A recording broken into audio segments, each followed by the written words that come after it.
Coming up, it's the best phone you can buy. Bryan writes the deadliest tech we've ever had in the studio, and a mouse that will help you own. You gotta watch before you buy. Netcasts you love. From people you trust. This is Twit. Bandwidth for Before You Buy is brought to you by Cashfly at CACHEFLY.com. This episode of Before You Buy is brought to you by the Ring Video Doorbell. With Ring, you can see and talk to anyone at your door from anywhere in the world using your smartphone. It's like caller ID for your house.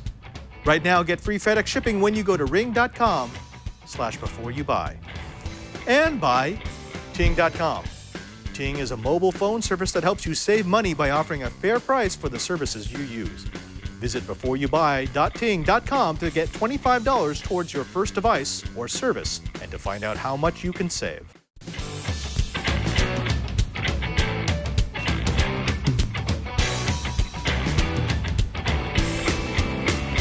Well, hey, and welcome to Before You Buy. It's Twit's product review show, where we take the latest and the greatest gadgets and gizmos that we get here at the Twit Brickhouse in Petaluma, and we give them to the people who can give you the most honest review possible. Well, as always, we like to have a phone in our roundup because, well, let's face it, we all like our smartphones. So we asked Myriam Joire if she could take a look at the HTC A9. Hi and welcome to Before You Buy. I'm Myriam Joire and this here is the HTC One A9. Yes, it's a very, very sexy looking phone that comes from us from HTC and looks a lot like an iPhone. But let's not worry about that too much. I want to just point it out because I want to get it out of the way right away. This is a phenomenal phone. I'll start with that so I can get you guys a little excited. As you can see, it's got a 1080p display. This is a 5-inch display and it's an AMOLED display. And honestly, it's a really, really nice AMOLED display. It's got some really great color quality to it. Amazing viewing angles, as you can see, because AMOLED is like that. And you'll immediately notice something unusual about this phone is that unlike other HTC phones, it doesn't have the boom sound dual speakers. Instead, down here is a fingerprint reader, and it lets you unlock the phone, as you can see, very, very quickly. Another thing you'll notice right away is that this does not look like HTC Sense. Well, it's because I put the Android, the Google Now launcher on there. But let me switch it back so you can see, because one of the things about this phone is, as you can see, the tray here looks very much like a Nexus. It's because Sense is super lightweight on this phone. So flipping it over, of course, is where some interesting stuff is happening. This is a brushed aluminum. This is a full unibody brushed aluminum finish. There are 4 colors available. There's a silver. This is a kind of a dark gray, space gray or whatever, is what Apple would call this. And then there is a garnet red, which is kind of like a very dark, almost like red wine red. And then there's going to be a gold version. And as you can see, one of the things I like about this is, even though it does kind of look like an iPhone, you have to remember that HTC came out with the M7 design before the iPhone 6 and 6S and 6 Plus and 6S Plus. And so this is actually, something that they're carrying on. And this is why I kind of laughingly said it's a bit of an iPhone imitation, because it really isn't. It is really HTC, kind of pushing their design further and, of course, using cues from a successful competing device. So you can see the antenna bars are seamlessly integrated here, just like on the M7. It's zero gap construction, very thin. And then, of course, there is a bit more plastic, a little bit of a plastic window at the top. I'm not sure if we can see that in the video, but it's very well concealed. Instead of having this kind of ugly arc that you see on the iPhones, there's none of that. It's just a single line top and bottom. The camera is centered. It does stick out a little bit. And here's the exciting news. This is a 13 megapixel camera with optical image stabilization. It has OIS, and you know how much that matters in a modern phone camera. And I'll talk about the camera performance in a second. It is tremendous. You've got a dual LED flash here and a secondary microphone right underneath the main camera. Bunch of regulatory printing down here and the beautiful HTC logo. So back to the front, and again, fingerprint reader, very fast, very effective. You've got a 4 megapixel a camera here on the front. This is a ultra pixel, something HTC's been doing a lot of its phones, like the M9 and the M8, M9 Plus. And this is no autofocus to the front facing, but it's large pixels, 4 megapixel, great in low light for selfies. And of course, you have the earpiece up here, some sensors. There's a notification light embedded up here as well. At the bottom here, you have, sadly not centered, micro USB charge and data port, and the speaker, that's the mono speaker. It's a good sounding mono speaker, but again, no boom sound here. And of course, headphone jack, primary mic. Now what's interesting is that this device can support up to 192 kilohertz 24-bit audio, and it will upsample audio of a lower sample rate and lower audio quality to that sample rate. And it'll actually not sample, but it will actually play back 16-bit as 24-bit. And actually, it sounds a little better, and this is one of the first phones to do that. There are many phones that play back 192 24-bit, but this is, really a lot of attention to detail to the audio quality, despite the lack of boom sound speakers. So if you're listening with headphones, this is a really fantastic phone for playback. The power lock key is ridged in this really gorgeously beautiful feel to it. You can immediately know you're touching the power lock key instead of the volume rocker. The volume rocker is up here. And again, full metal construction, 2.5D glass. The glass kind of bends over the edge a little bit here. It's really beautifully made. And it does certainly feel and look a lot like an iPhone in that sense. But, if the iPhone is a successful product, why not make something that looks like it? But here's something that's different. And that's the fact that you'll see what looks like 2 SIM trays here. And it's not dual SIM, actually. It is single SIM at the top here with a micro SD card slot at the bottom. So that's really cool. This phone comes in 2 versions. There is a 2 gigabyte, 2 gigabyte of RAM, 16 gigabyte of storage version, and a 3 gigabyte of RAM, 32 gigabyte of storage version.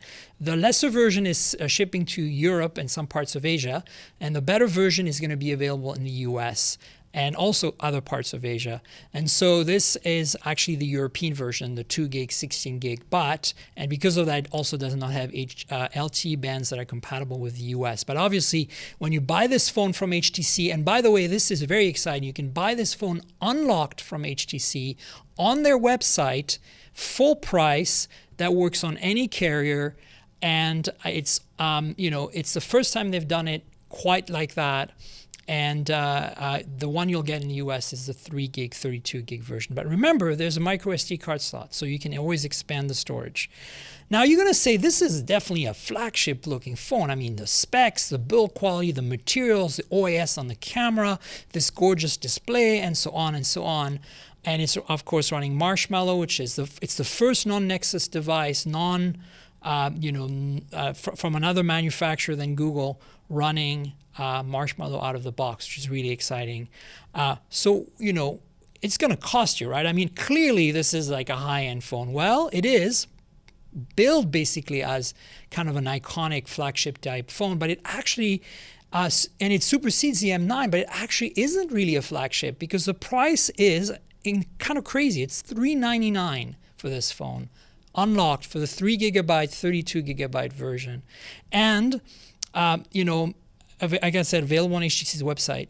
But there is some things you should know, and that's the specs are kind of mid-range. I mean, the 1080p 5-inch display, but also inside is a Snapdragon 617. That's an octa-core mid-range processor from Qualcomm, and you're going to say, why would they do that? Well, because you know what? Ultimately, this phone is not about the specs. It's not about putting a spec sheet out. It's about giving users an extremely awesome user experience. And yes, some things are helping, like OIS, to give you an extremely awesome user experience on the camera. But on the processor, it's perfectly snappy. This thing just flies. You don't really notice anything, slowing you down. in any way, shape, or form. And, you know, I really don't think it matters. Unless you're maybe playing some super hardcore games, you really won't notice this at all. So an interesting thing here, by the way, since it's Marshmallow, you can hold the Google Now button, get contextual info about what's on the screen. And then here, this is an article about Pebble Time, so you can see some Pebble Time. It's all about Android. It found this on the page, and it gives you contextual information in Google Now. And then, as you can see, everything is buttery smooth. Snapdragon 617. So a lot of people are going to be put off by the fact that it looks like an iPhone, by the fact that it has a mid-range processor. But honestly, you know, this feels like a flagship to me. This is going to be my daily driver. Because I'm so impressed. I'm not sure I need a Nexus this year. Also, I was going to show you the how lightweight Sense is. So let me actually show you that by going back to the default launcher here. And this is what HTC Sense looked like. So you have that little widget here that lets you select if you're out at home or at work. That's, you know, the widget you can remove. Of course, the awesome time and weather widget from HTC. And instead of Google Now, if you swipe this way, you get, I've disabled this actually accidentally by removing the News Republic app, but it's their Blink feed, which is a news feed that appears in the screen when you swipe to the side. So that's what it looks like. And then the only time you really know, as you saw, that you're in Sense is in the settings. Everything else, as I said, even this icon, quick icon tray is pretty much straight out of a Nexus. So I think they've done a very, very good job at making Sense super lightweight.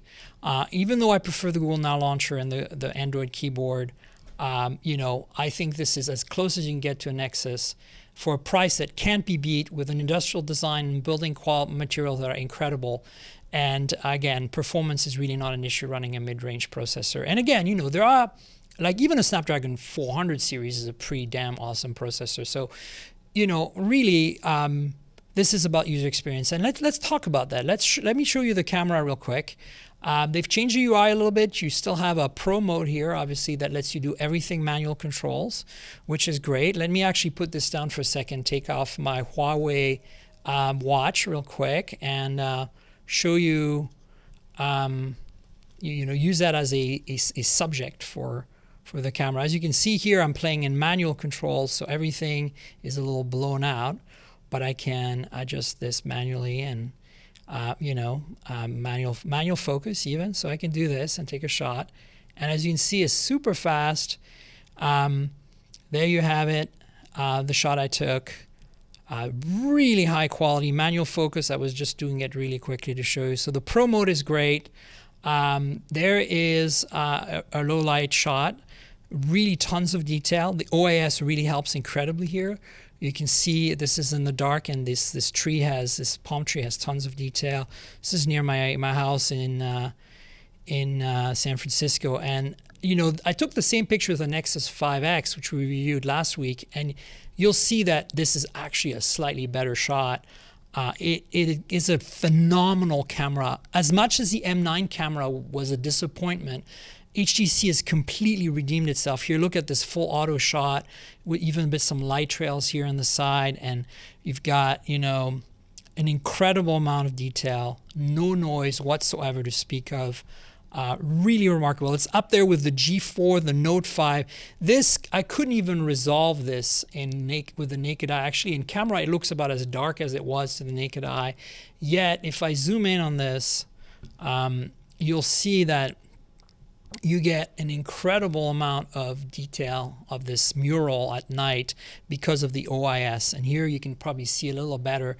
This does look very dark because it's on purpose. It's a super long exposure, but look at the amount of detail in the windows and even that fence. OIS is totally helping out here. There's another great shot, full auto of the bus going by. So I did a lot of, obviously, trying to do low light shots because that's what I wanted to kind of establish whether this was worthy. Here's a fully manual controlled macro shot of this fork, and look at the level of detail on this fork. So the f/over 2.0, by the way, there's a beautiful day shot of an old Mercedes. This is Lake Merritt in Oakland, and here, you know, you can see me in the reflection taking a picture.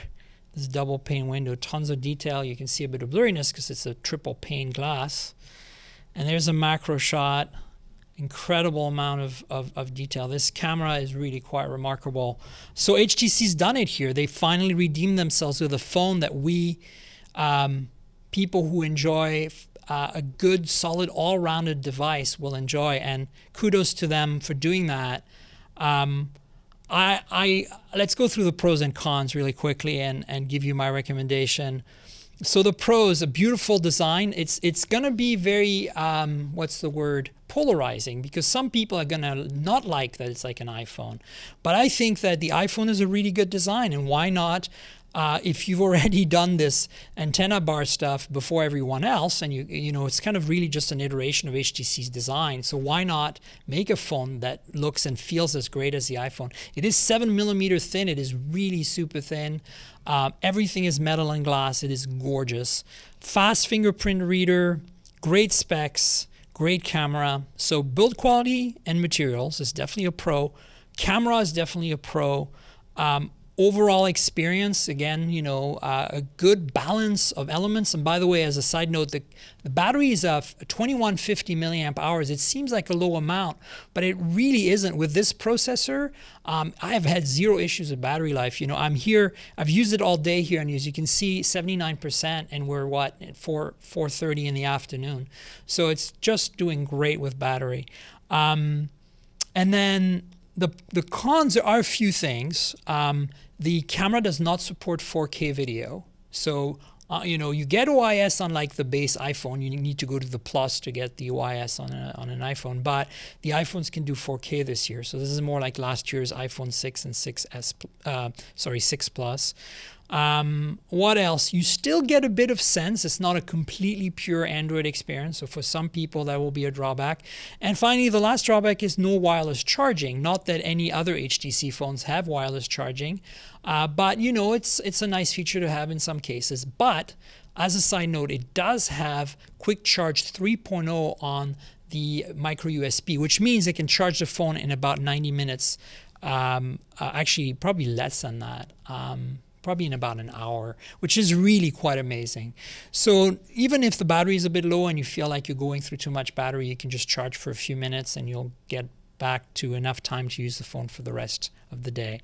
So what's the verdict? You know, what is this? What has HTC done here? They have made what should have been their flagship this year. They basically, the M9 should have been skipped, and this HTC A9 should have been their flagship. And so for me, it's an absolute buy. This reinstates my faith in HTC's engineering chops.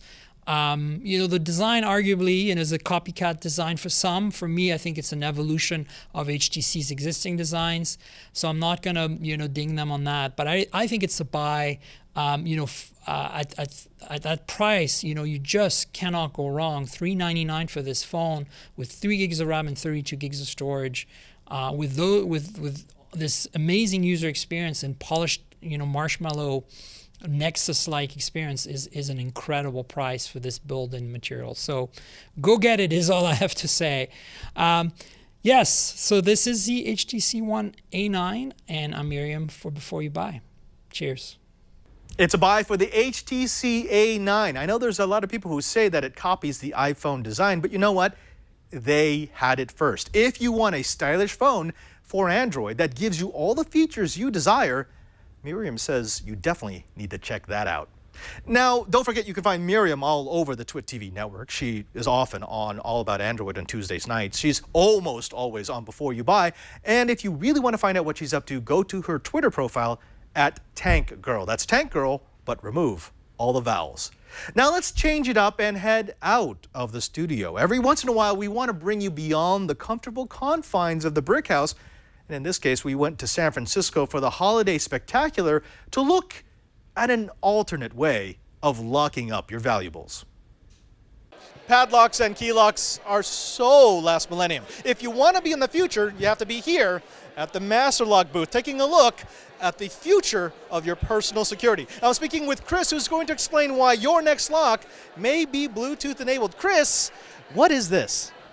This is a Bluetooth smart connected padlock. So for those of you who always forget your combinations or lose your keys, now your smartphone is your key. What I like about this is you're not just using the Bluetooth security protocols. Your engineers have gone ahead and encrypted the communication, so even if someone is listening in, they won't be able to get your combination or figure out how to unlock. Now, the way that this works in this mode is I have to push the lock and it will activate the Bluetooth transceiver on here. Then I can lock or unlock it from my device, as it just did. Tell me, why did you decide on this design? We took a look at consumer products. We found that consumers liked certain shapes, certain form factors. So we came up with basically the most ergonomic design, the smallest footprint, and the best utilization of the Bluetooth footprint and power consumption, and packaged it all up into one great size. You've also included some very forward-looking features. For example, you can't run out of power. I know that's always going to be a problem when people think about electronic locks is, well, what happens if it dies and I'm out of my locker or out of my storage unit? You've included a 9-volt battery port on the bottom so that if, in case of emergency, I can charge it back up really quickly. But it also lasts for 2 years on a charge. Who do you think will want one of these? Is this supposed to replace all the old locks, or is Master Lock just looking at this as sort of a one-up for people who want a bit more out of their lock? Well, it's a bit of both. There are the techies who would like to be able to use their device to open their lock. And then you've got the outdoor user, the person who has a shed or a gate at home who accesses it in the middle of the night, needs to not be able to see their lock to use it. And that's obviously an easy, that's a no-brainer for the outdoor lock. And then you have someone like an office manager who maybe wants to share access to secured areas within their facility with multiple employees. Okay, Chris, the big questions, pricing and availability. Where can they pick up either the small one here or the larger, heftier unit, and how much is it going to set them back? The indoor unit that you're holding is about $50. This will be the outdoor unit, which will be about $60, and they will be available online in a few weeks. And if they want to go online to find out more about Master and this entire series, where do they go? They can go to masterlock.com, and we will put up a notice when they are available for sale. I'm Father Robert Ballecer here at the Holiday Spectacular, and folks, you got to keep it locked wirelessly. Hopefully we can get a couple of these Master Locks into the studio, because I am very much intrigued by using my phone as my authentication device, not just in the digital world, but in the real world. Speaking of authentication in the real world, let's go ahead and take a moment to thank the first sponsor of this episode of Before You Buy, and it's the Ring Video Doorbell. Now this right here, this is what the Ring Video Doorbell looks like. In this one self-contained kit, you'll find everything you need to install this in your home. You've got the tools, the drill bits, even the level so you install it properly. Now the Ring Video Doorbell, just like the name sounds, it's a doorbell. And you might be asking yourself, what's so fancy about a doorbell? Well, imagine a doorbell that turns your house into a caller ID system. Now, before we get into that, let me tell you how you power this. You're going to like this. There's 2 different ways you can do it. If you have wires going to your current doorbell, that means there's voltage going through it because, well, that's how that works. You can charge it straight off of your house power and never have to worry about charging the battery. If you don't have that, or if you have an installation where there are no wires going out to it, this has a micro USB port, and with a single charge, it will be good for a year. Now, here's how the Ring Video Doorbell actually works. It will connect to your home Wi-Fi system, and it has 2 modes of operation. If someone pushes the button, it will initiate a call with your smartphone no matter where you are. In fact, my family has this at their home in Las Vegas, and they were able to answer the front door when they were halfway around the world and start a video call. They were able to tell the gardener that, no, I'm sorry, they don't need service this week, or they were able to tell the delivery person that, could you please put those packages underneath this particular plant so they'll be safe. It really is a different way of looking at authentication at your house. Now get this. This is my favorite part. This is not a gimmick. This is the actual Ring Video Doorbell that is installed at my family home in Henderson, Nevada. Now, I was able to capture myself right before I left the last time. This is what it looks like. I've got a fisheye view of myself as I'm coming up to the door. It's activated by the motion sensor, and it allows me to find out if I am, well, obviously I'm being a creeper because, yeah, that's That's a little bit weird. Yeah, we don't normally see a whole lot of dancing out there. But imagine what you could do with this. If someone is coming by to check out the house to see if maybe anyone's home, if they're looking into the windows, if they're peeking through the door, you want to know. More importantly, you want to be able to take that video and record it just in case something happens. Folks, this is what the Ring Video Doorbell is. It's not just a security system, it's peace of mind.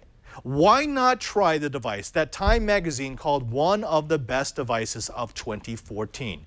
Right now, you can get free FedEx shipping from Ring when you go to ring.com/beforeyoubuy. That's ring.com/beforeyoubuy. With Ring, you're always home. And we thank the Ring Video Doorbell for their support of Before You Buy. Coming up next, Bryan, I gotta ask you this. Why is it that we always seem to give you the technology that has the most chance of death and dismemberment? I think Karsten has it out for me, but maybe it's because I'm the most expendable at the studio. And you know what? No. I'm thinking it's because we know that you are the only one who can handle that kind of power. I guess that's it, and it probably helps that I have a motorcycle helmet, so. Yeah, that's actually very true because you do need it for a lot of these reviews. We asked you to take a look at the Mavericks USA Urban Spirit electric skateboard, and this is what almost killed you. Brian Burnett here from Before You Buy, and today I'm taking a look at the Mavericks Urban Spirit 400-watt electric skateboard. The Urban Spirit comes in at $449. Going over the specs real quick, this skateboard has a top speed of 14 miles per hour, give or take how much you weigh, a range of around 6 miles, and a lithium battery that has a charge time of 4 to 6 hours. The overall weight is 33 pounds, and you will definitely feel that considering it's a little awkward to kind of pick up.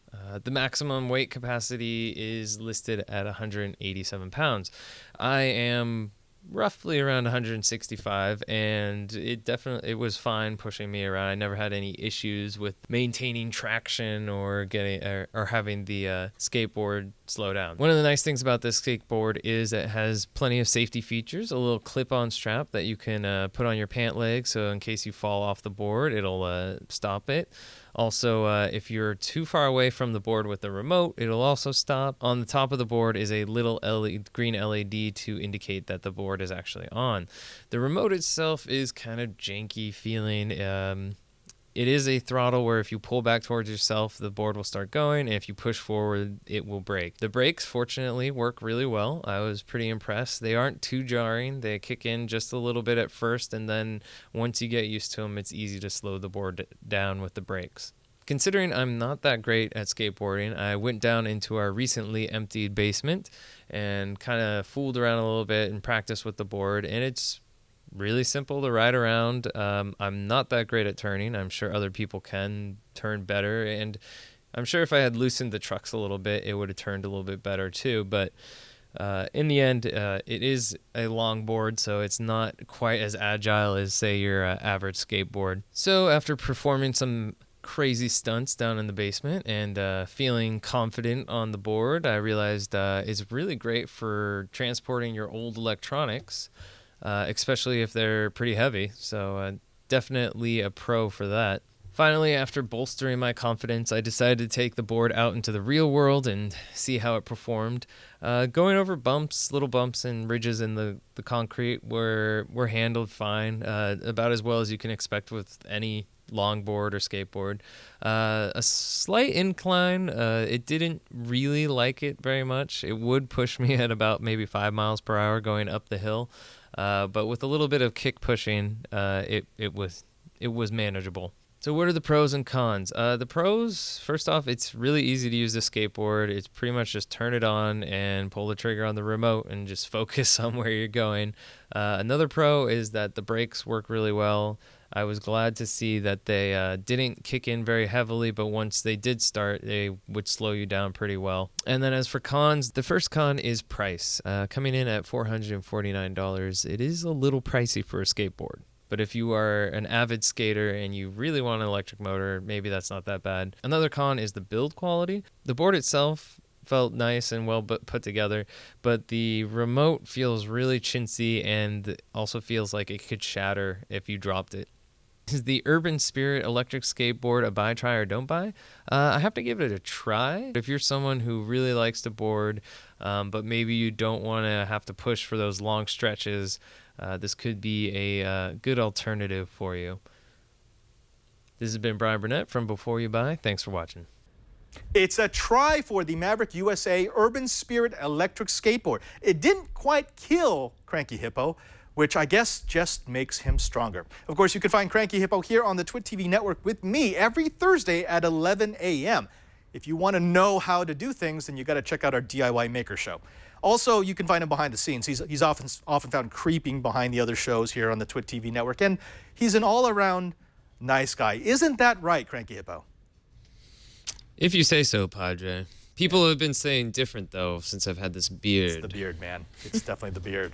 Speaking of the beard, you need to fear the beard just like you fear a gamer, a pro gamer. We gave a pro gaming mouse to Mike Elgan, and we wanted to see if it would help him to own. This is the Mionix, you really got to tell me how you pronounce your company's name, Castor Gaming Mouse. Hey, Mike Elgan here, news director here at TWiT. I'm here to review the Mionix Caster Gaming Mouse. This is a $69.99 mouse, and it doesn't look like some of the more extreme gaming mouses out there because it's kind of, by gaming mouse standards, pretty minimalist, actually. It has only 6 fully programmable buttons. There's the left and right click, the back and forward buttons on the left.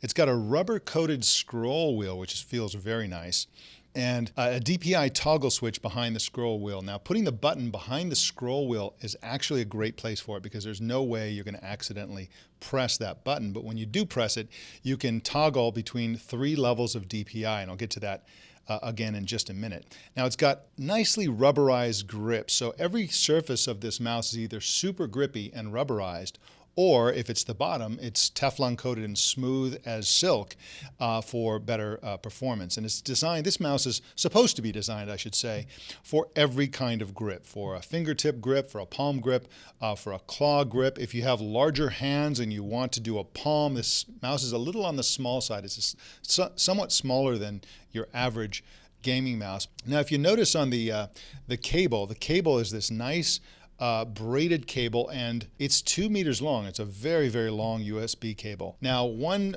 thing you should know, that if you're left-handed, this is not the mouse for you. This is a right-handed mouse. The company does make a mouse that's for both left and right-handed people, and this is not that mouse. This is for right-handed people only. One of the crazy things about this mouse is that it's got an optical sensor configurable to between 50 and 10,000 DPI in steps of 50 increments. So you can go in and use the software to fine-tune exactly what those 3 programmed steps are on the DPI button.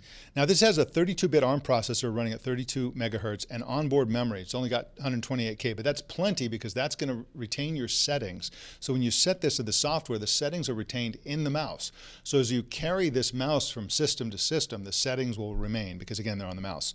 And it's all, as you can see, it's got a multicolored LED, which is highly programmable. You can change the colors. You can give it special effects, like it does a strobing effect or whatever. Now, this has optional configuration software, which you can download, but you don't need it. If you just pull it out of the box and plug it into the USB port, it'll work perfectly. And the settings that are pre-configured on the mouse are really great. I mean, they're fine for most users, but if you want to go in there and fine-tune every little detail of this mouse, you're going to have to get the software. It also has something interestingly called a SQUAT, a Surface Quality Analyzer tool. And it will basically, you just put it on the surface and move the mouse around and say, yeah, this is not a very good surface. You need a better mouse pad. You need a better surface. And so it'll enable you to optimize exactly what the material is that they have the mouse on for super high performance gaming. And that is a great feature. And you can set up 5 profiles, so you can adjust all these different things, maybe for 5 people or 1 person and 5 games, or however you want to set it up. This is a kind of mouse that is not an over-the-top crazy gaming mouse to the point where you can't use it for everyday use. This is a great mouse for everyday mousing. So you may want to have at least 2 profiles, 1 for gaming and 1 for just regular productivity work. It connects via USB. And that's pretty much all the basic information about this mouse. And, you know, just looking at the pros and cons, it's got super smooth and accurate performance to to try it is to understand. You can't really understand how this feels until you try it, but it's a very high performance mouse and feels really, really great to use. It's got a really low price, I think, for some of the high-end features that it has. Many of the features in this mouse are found in mice that are far more expensive, and again, $69.99 is the price. And again, I like the fact that they haven't gone over the top with buttons and programmability. It's just enough. It's still a reasonably normal mouse that's comfortable to use, and there's not a huge learning curve. And in fact, you don't have to learn anything to use it. You could just plug it in and use it, and you'd have just this great mouse. So I like that fact that it's not overkill. Now on the con side, some high-end programmable mice have weights that you can add, so you can adjust the weight of the mouse itself. This doesn't have that feature. The mouse itself out of the box is 93.8 grams, which is in the ballpark of what a good gaming mouse would weigh. But again, this is a good mouse for people who have small to medium-sized hands. If you have gigantic hands, it's probably too light and it's probably too small, and so that's something to consider if you've got really big hands. And again, another con is that there's no left-handed version. So if you're left-handed, you just simply shouldn't use this mouse. So is this a try, buy, or don't buy? I'm going to give this a buy. This is a great mouse at a very good price. And if you're like me and you like a gaming mouse for regular work, this is a great mouse for you. And if you're a gamer, this is great for playing first-person shooters and all kinds of different games, especially first-person shooters. This is a really solid, high-quality mouse. Everybody seems to love it. It's a very popular mouse in the gaming community right now, and so I would give this a definite buy. And that is my review of the Mionix Caster Gaming Mouse. It's a buy for the Mionix Caster Gaming Mouse. If you are an e-games and esports professional, you need to up your game. And Mike Elgan says, well, that's the device you're going to need. Now, before we move on, let's go ahead and thank the second sponsor of Before You Buy, and it's Ting. Now, what is Ting, you may ask? Is Ting just another cell phone provider? No. It's actually a MVNO. Well, what that means is that they get to leverage the services of multiple mobile operators to give you the best possible service for the lowest possible price. Now, Ting takes two different nationwide coverages. That's Sprint and AT&T. It's the first mobile service provider to allow you to have devices on different networks under the same easy-to-manage account. They've got superior pricing with an average monthly bill of $23 per device. Ting is helping people save a lot of money on their monthly cell phone bills. Now with Ting, you get to use your phone the way you want, and how you use it determines how much you pay. In other words, it's fair. How about that? We've never heard that from a mobile plan. Now, there are no overage charges or penalties. Ting has no contracts, and you only pay for what you use each month. If you're stuck in a contract, how about this? Ting will give you credit if you're paying an early termination fee to come over to Ting. They offer 25% credit of your ETF, up to $75 per device, for coming to Ting. Just go to ting.com/ETF for more information. 80% of devices can come to Ting because, again, it operates on both T-Mobile, a GSM carrier, and Sprint, a CDMA carrier. Just use their device checker at ting.com/BYOD to see if your device can make the move. They've got a powerful online account control panel, which lets you take control of your account, not just at the beginning and the end of the month when your bill comes. You get to see in real time how much data you're using, how many minutes you're using, how much money you're going to be paying. This is the kind of power that a company that cares about you will give you. If you're looking to upgrade, no problem. Ting has plenty of options for you in their online store. Once you have the device you want to use with Ting, they'll walk you through getting started, including bringing over your existing number or getting a new one.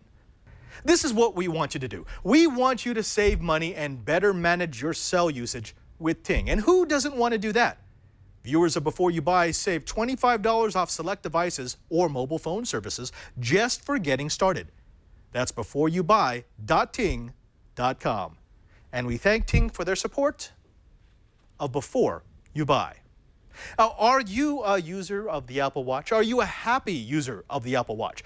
We asked our very own Megan Morrone, who is sort of our maven, our guru for all things Apple Watch, what she would want to use, what kind of accessory she'd want to take out of our stack of gadgets. And she chose the Bobine Watch Apple Watch charger.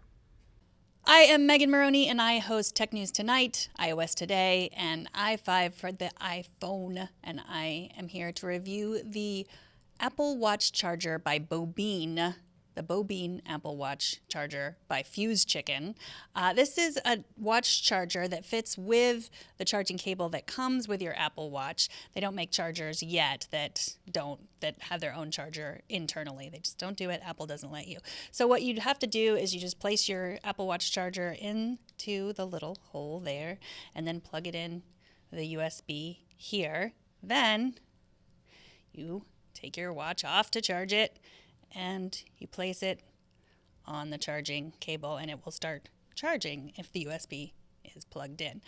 The other thing that is great with Watch OS 2 comes with nightstand mode, which means you can lay this on your nightstand and on the side, and then if this were plugged in, it would come up with the time. And then it also, if you have an alarm set on it, it brightens the screen slowly right before you have to wake up, which is cool. The other thing that this will work for is in your car. I'm not really sure why you would want to charge your Apple Watch in the car, but I could see that you might want to if you're going on a really long drive, or maybe you drive for a living and you drive all day and you just want to be able to see it set up as opposed to on your wrist. And then that way you could maybe while you're sleeping, you could wear the watch and track your sleep with it because you've been charging it all day in your car. This charging stand is about $25, which is about the price of many of the stands that I've tried.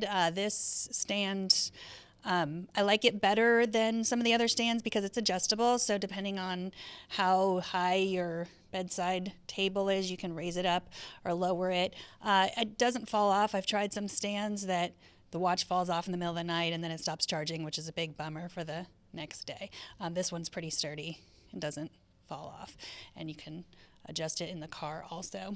If you like this style, you might also want to try some of the other Bobine chargers. This one is for your iPhone. We've reviewed this one before. It's really cool too. You can just use it as a dock and a charger, plug the USB to your laptop and charge it and use it as a stand. And this also works in your car too. So this one is about $25, and I would definitely give it a buy if you're looking for Apple Watch stand. The pros are that it is stable, it looks good, the price is right, and I don't really know any cons. I guess it is a little bit wobbly. If that bothers you, that might be a con for you, but I would definitely give it a buy. I am Megan Morrone. Back to you, Padre. It's a buy for the Bobine Watch Apple Watch charger. If you're looking for an accessory that has a bit of style and can charge your treasured device, take it from our very own Megan Morrone. That's the one you want to get. And don't forget, you can find Megan Morrone here on the Twit TV network every weekday at 4 p.m. Pacific time for Tech News Tonight, as well as iOS Today and i5 for the iPhone. Well, that's all the time we have for this episode of Before You Buy. I want to thank all of our reviewers. That includes Myriam Joire. That includes Mike Elgan. Of course, that includes Megan Morrone and Bryan. Burnett. It's Burnett. Burnett? Yeah.